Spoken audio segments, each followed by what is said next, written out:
சங்கீதம் 39 எதுத்தூன் இடத்தில் ஒப்புவித்த தாவீதின் சங்கீதம்.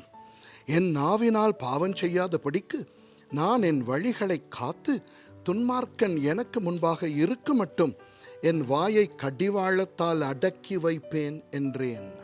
நான் மௌனமாகி ஊமையனாயிருந்தேன், நலமானதையும் பேசாமல் அமர்ந்திருந்தேன். ஆனாலும் என் துக்கம் அதிகரித்தது, என் இருதயம் எனக்குள்ளே அனல் கொண்டது. நான் தியானிக்கையில் அக்கினி மூண்டது.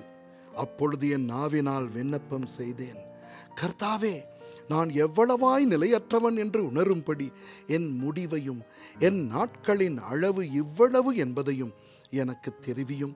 இதோ என் நாட்களை 4 விரற்கடையளவாக்கினீர்.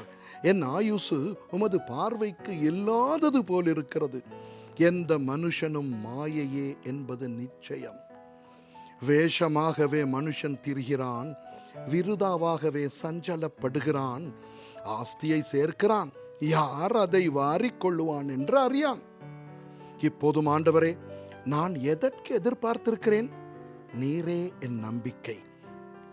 என் மீறுதல்கள் எல்லாவற்றிலும் இருந்து என்னை விடுதலையாக்கும். மூடனுடைய நிந்தனைக்கு என்னை ஒப்புக்கொடாதேயும். நீரே இதை செய்தீர் என்று நான் என் வாயை திறவாமல் மௌனமாயிருந்தேன். என்னிலிருந்து உம்முடைய வாதையை எடுத்து போடும். உமது கரத்தின் அடிகளால் நான் சோர்ந்து போனேன். அக்கிரமத்தின் நிமித்தம் நீர் மனுஷனை கடிந்து கொண்டு தண்டிக்கிற போது அவன் வடிவை பொட்டரிப்பை போல் அழிய பண்ணுகிறீர். நிச்சயமாக எந்த மனுஷனும் மாயையே. கர்த்தாவே, என் ஜெபத்தை கேட்டு என் கூப்பிடுதலுக்கு செவிகொடும். என் கண்ணீருக்கு மௌனமாயிராதேயும். என் பிதாக்கள் எல்லாரையும் போல நானும் உமக்கு முன்பாக அந்நியனும் பரதேசியுமாயிருக்கிறேன். நான் இனி இராமற் போகும் முன்னே தேறுதல் அடையும்படி என்னிடத்தில் பொறுமையாயிரும். ஆமென்.